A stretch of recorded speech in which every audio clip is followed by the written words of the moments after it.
Yes, students. Once again, very good evening to all. Good Good evening, sir. Good evening, sir. Very good evening. So, as per the today class, हम लोगों का जो topic है that is the provisions of Indian Partnership Act 1932। इस act के अंदर जो agreement है, जो रिटर्न एग्रीमेंट्स है, उस पर तो पार्टनर्स एग्री करता है। Sometime what happens, sometime oral partnerships are there. ठीक है, ओरल पार्टनरशिप्स होती हैं तो उस पार्टनरशिप के अंदर on any of the point few partners are agree and few partners are not agree. Suppose one partner agree to get a interest on capital, but remaining partners are not agree to provide any interest on capital or any remuneration to any of the partners. So it means there is a dispute situation in the firm. Is it clear? Is it clear? Yes, sir. Yes, okay, sir. तो dispute situation की condition में एक gardener veg मरे का एक case है, जिस case के अंदर इस प्रोविजंस को अप्लाई किया गया। वो केस काफी लंबे टाइम चला कोर्ट के अंदर। उसके बाद उसका फाइनल डिसीजन लिया गया। फाइनल डिसीजन में क्या क्या चीजें आई, उसके लिए वो डिसीजंस पर अब भी हमारे इंडियन पार्टनरशिप एक्ट 1932 का प्रोविजंस के बेस पर हम अपनी पार्टनरशिप में अप्लाई करते हैं। वो कौन कौन से कंडीशन है, कौन कौन सी चीजें हैं जो कोर्ट के द्वारा उनको यूनिवर्सली या एज पर पार्टनरशिप एप्लीकेबल किया गया। सो फर्स्ट पॉइंट, ये फर्स्ट पॉइंट कहते हैं कौन सी चीज है जो पार्टनर्स को अलाउ होगी और कौन सी चीजें हैं जो पार्टनर्स को अलाउड नहीं होंगी। तो फर्स्ट कहते हैं as per the provisions of Indian Partnership Act 1932, interest on partners loan. Interest on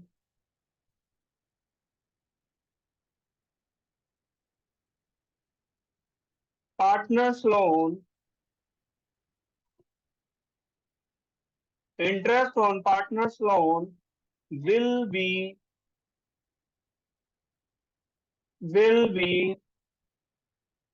at the rate 6% per annum. Is it clear? Yes, sir. Okay. What is yes, this? sir. Sometime what happens, कुछ partner ने form को loan दिया हुआ है या किसी partner ने form को लोन दिया हुआ है। तो इस कंडीशन में पार्टनर कहता है जिसने लोन दिया हुआ है मुझे 10% का रेट ऑफ इंटरेस्ट चाहिए, but another partners are not agree to give 10% rate of interest to that particular partner. Dispute create हुआ इस सिचुएशन में। डिस्प्यूट क्रिएट हुआ तो उस कंडीशन में कहा गया कि चलिए जी कोर्ट चलते हैं। कोर्ट ने तो ऑलरेडी अपने डिसीजंस बना रखे हैं, कोर्ट ने तो ऑलरेडी इस केस को रिजोल्व करके इसके डिसीजंस ऑलरेडी बताए हुए हैं। डिसीजन में क्या बताया हुआ कोर्ट ने कि जब भी आपका डिस्प्यूट है तो वहां पर प्रोविजन एप्लीकेबल है। प्रोविजन में कहा गया है कि interest on partners loan will be at the rate 6% per annum. 6% के रेट ऑफ इंटरेस्ट से आपको इंटरेस्ट मिल जाएगा और वो जो अनोदर पार्टनर्स हैं जो इसके लिए मना करते हैं वो भी इस चीज पर एग्री करेंगे। Is it clear? Is it clear Yes, to all? sir. Second point के अंदर आता है profit sharing ratio. Yes, sir. Profit and loss sharing ratio will be,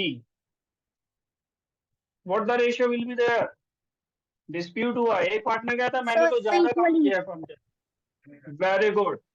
partners कहते हैं कि एक पार्टनर कहता है मैंने ज्यादा वर्क किया है फर्म के लिए, so I want to get more profit.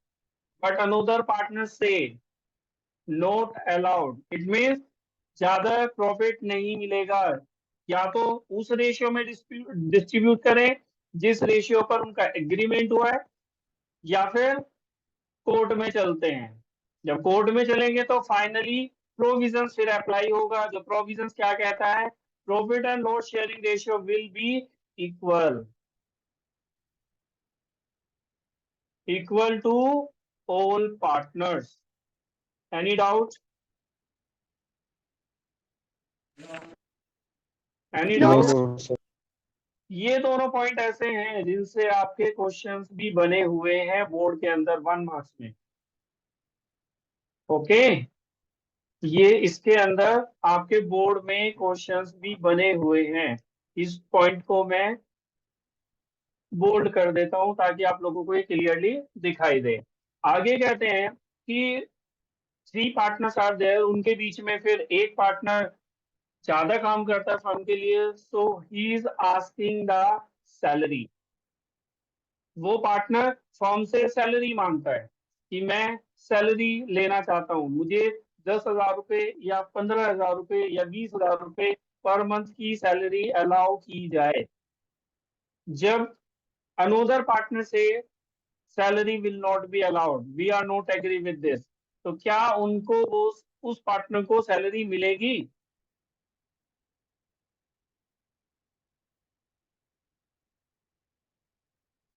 no, sir. No. Bye? क्योंकि सर वो पार्टनरशिप डीड में उन्होंने नहीं लिखा हुआ है। क्योंकि पार्टनरशिप डीड में नहीं लिखा हुआ, और दूसरा वहां पर प्रोविजंस एप्लीकेबल होगा। और प्रोविजंस क्या कहता है? प्रोविजंस कहता है सैलरी, और we can say remuneration to partners, remuneration to partners will not be allowed. Is it clear? और remuneration not allowed to any Yes, of sir. the partners, किसी भी पार्टनर को कोई remuneration नहीं मिलेगा। Similarly, provisions में कहा हुआ है कि if a partner contribute more capital than the other partner, एक पार्टनर ने ज्यादा कैपिटल कंट्रीब्यूट किया है, अब वो कहता है कि I want to get interest on capital, is it possible it to allow that particular partner on his capital as a interest? क्या उसको वो इंटरेस्ट अलाउ किया जाएगा? Simply No, sir. Not allowed.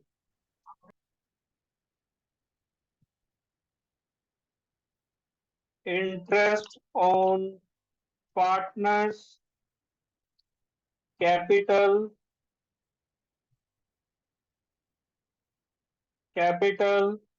will not be allowed as per the provision of Indian Partnership Act, Indian Partnership Act 1932. Any doubt? Any doubt? No, sir. Next one. No, sir. Next one. Remuneration. Already we discussed what the things are there in the remuneration. Remuneration के अंदर कौन कौन सी चीजें आएंगी? We can describe like salary, and commission. Okay, salary and commission.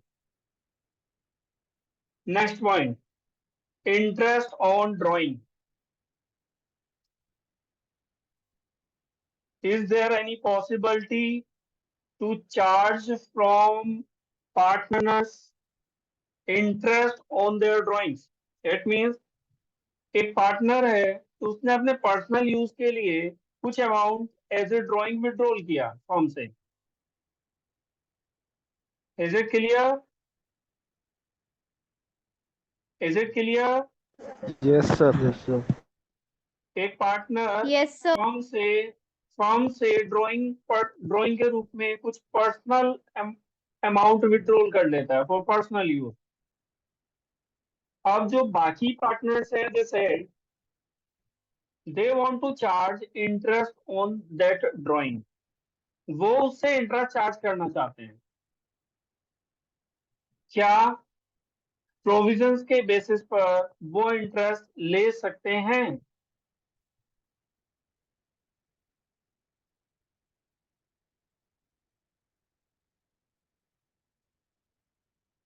Yes और no? No sir. Good. So here interest on partners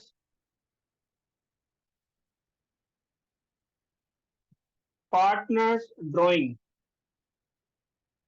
Interest on partner drawings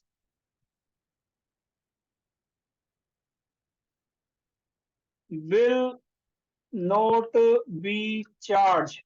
It is a charge. Okay. Charged by the firm. Okay. Here interest on partners drawings will not be charged by the firm as per the provision of Indian Partnership Act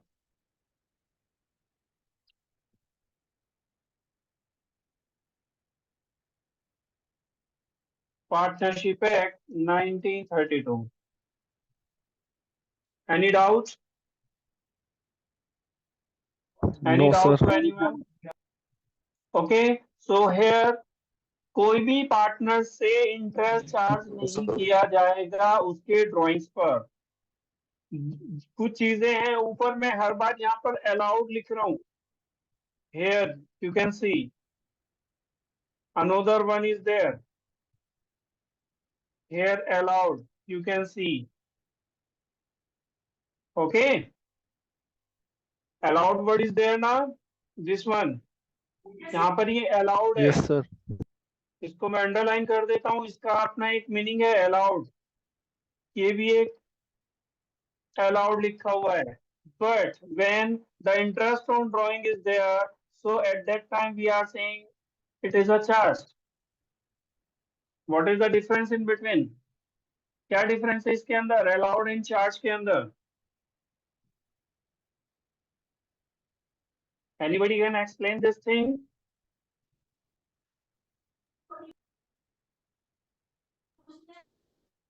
कोई इसको explain sir करेगा? Allow का मतलब allowed, पे हो सकता है। Okay, and charge का मींस?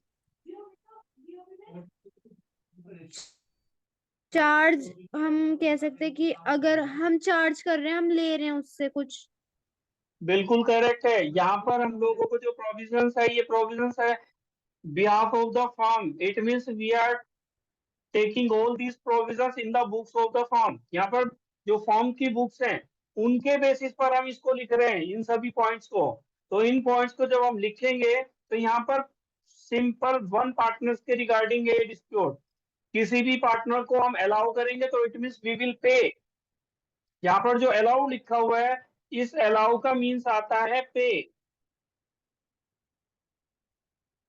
कोई भी पे अलाउ लिखा है तो it means it is related to the firm. Firm will pay to the partner. यहाँ पर फर्म पार्टनर को पे करने के लिए अलाउड कर रही है।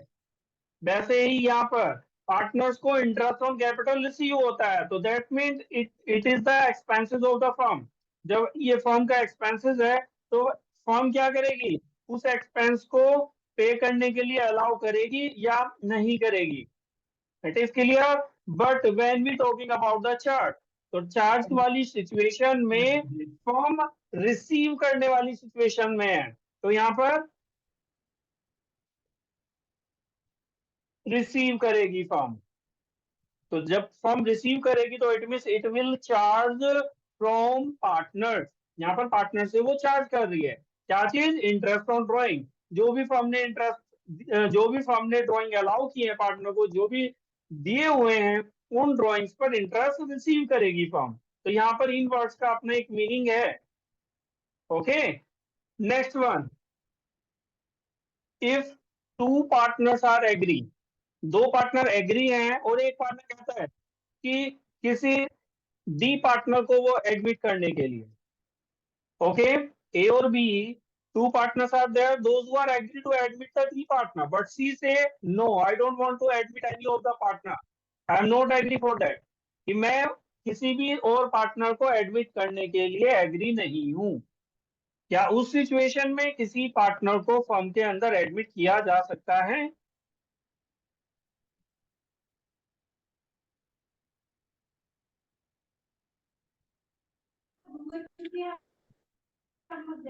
Yes, No, tell sir. me. No. Why?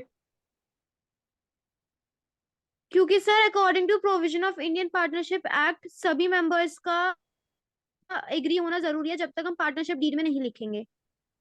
Very good. This is the point. It means जब तक सभी पार्टनर्स का कंसेंट एग्रीमेंट नहीं हो जाता, सभी पार्टनर्स एग्री नहीं हो जाते, तब तक किसी भी पार्टनर को एडमिट नहीं किया जा सकता। All are getting? Yes, sir. Any new partner cannot be admitted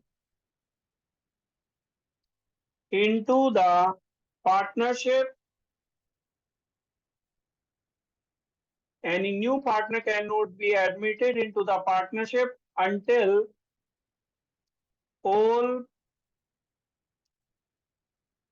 partners are not agree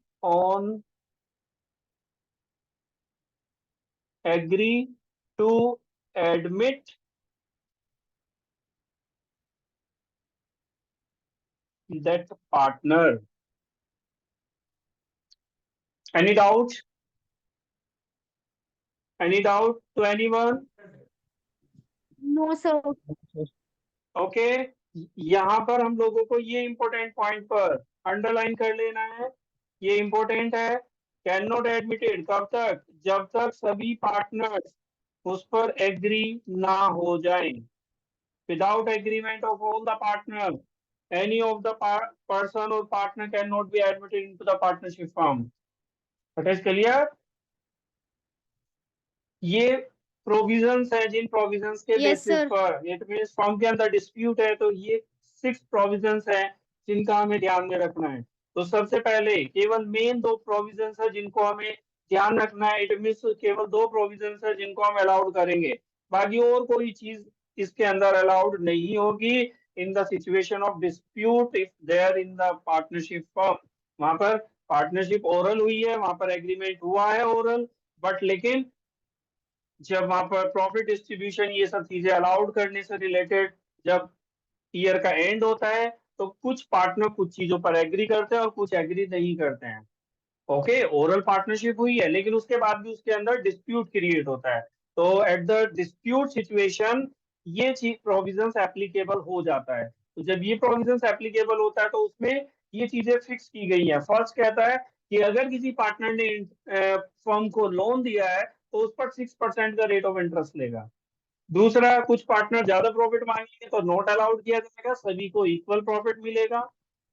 third point के अंदर कहता है किसी भी पार्टनर को कोई रेम्युनरेशन अलाउड नहीं किया जाएगा फर्म के from the firm side. It is clear? Next one, interest on capital किसी को भी अलाउड नहीं किया जाएगा जब डिस्प्यूट सिचुएशन है या प्रोविजंस एप्लीकेबल है। Next one, interest on drawing will not B charge by the firm, firm charge नहीं करेगी उसको, और पार्टनर भी नहीं पे करेगा इंटरेस्ट फर्म को on his their own drawings. Okay, अपने ड्राइंग्स पर वो इंटरेस्ट पे नहीं करेगा। और 6 पॉइंट के अंदर कहते हैं कि यहाँ पर कोई भी पार्टनर, न्यू पार्टनर नहीं एडमिट किया जाएगा जब तक सभी पार्टनर्स का कंसेंट नहीं होगा. All partners are not agree, so not a single person can be admitted as a partner into the partnership firm. Anybody have any doubt? No, sir. No, sir. Okay. Okay, student, this topic is completely covered. What the things are there, what the points are there in provisions of Indian Partnership Act 1932. After that, some assumptions also there. कुछ assumptions है हमारी Indian Partnership Act 1932 के बिहार पर. Okay, move ahead, आगे चलते हैं उसके लिए.